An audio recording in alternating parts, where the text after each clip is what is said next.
yung layout, sino mo? Ako po. Yes.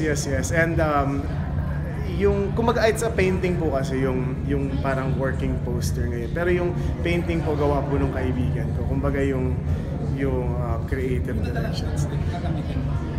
Hindi pa naman. It's just parang ano lang, working poster pa lang. So yan, first ka namin makitang Balbasarado. Yan na ba yung Okay ba? Being a director. Hindi na nga ako nakikilala ng mga tao kasi nung isang araw. First time laging clean, ano kayo? Oo. Clean cut kayo. Ako rin, Ano hindi ko na Or with ano ganyan. medyo nai-enjoy ko po ito. Ngayon na. Nakaka-mature. Yes, pero at the same time, I can stop. I mean, I can be more loose. Kumbaga hindi na masyadong parang kailangan medyo papogi dito. Hindi na, parang okay lang. Ganito na yan eh. So this is for para po sa pelikula na ginagawa po namin ni Christine Reyes po. Na-enjoy mo na rin? Na-enjoy ko na rin eh kasi parang yun, iba yung Okay lang ba kay Kim na ganyan yun? Okay lang naman, wala naman. Hindi ba siya nakikilit eh? Wow!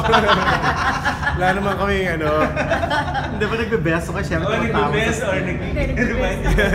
Balikan natin yung 14. For sure naman, meron kang plano. Oo naman, yes. Even if we have a shoot, definitely we're gonna do something parang we're gonna go out and we're gonna celebrate. Usually naman gano'n. Kasi ngayon, di ba, parang mas cheesy ka nga action. Sa social media nga Ganun ba? Mas makaption ka. Mas open kayo ngayon. Hindi, tsaka yung mga caption mo sa inyong dalawa, nakakatuwa. I mean, yun nga, kasi nasabi ko naman po sa mga previous interviews ko na parang mahirap lang kasi syempre, before na magsalita kasi parang it's not a right time maybe kasi di ba, parang baka isipin nila na, gimmick lang or ano. But now, I think it's safe to say na yun. How about working with her again? Na kami po ay naghihintay lang ng project. Mabigyan po ng project. And hopefully, yun, ngayong nagsusulat ako, hopefully, we can think of our, at this point naman po siguro sa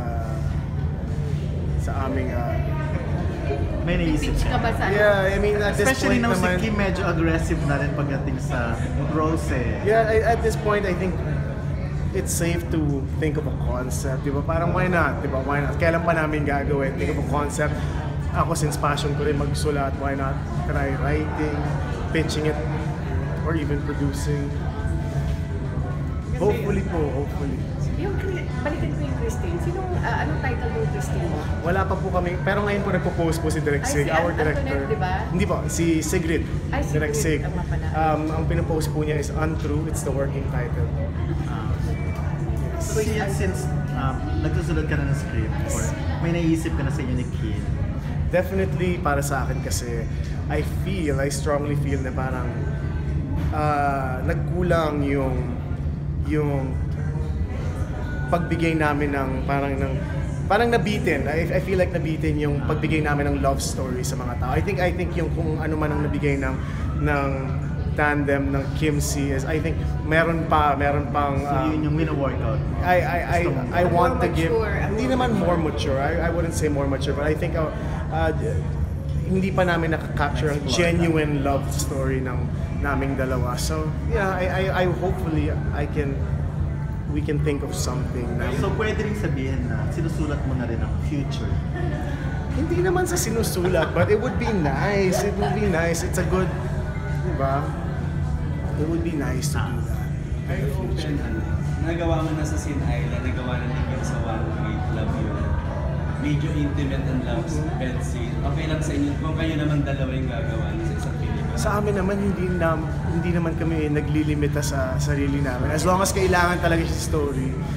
And as long as ikagaganda ng storya sa amin, wala pong kaso. I mean sa akin, I don't want to speak for Kim, but yun, para sa akin naman po, wala pong kaso. May isang bonsai expert na nagsabing may marami raw ikakasal. Wow!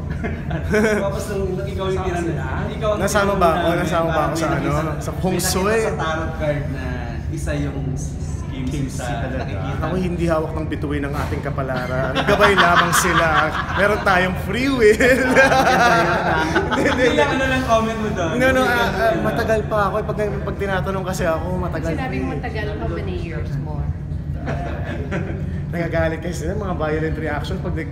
Usually I joke around about it, sinasabi ko mga 10 years pa, mga ganun.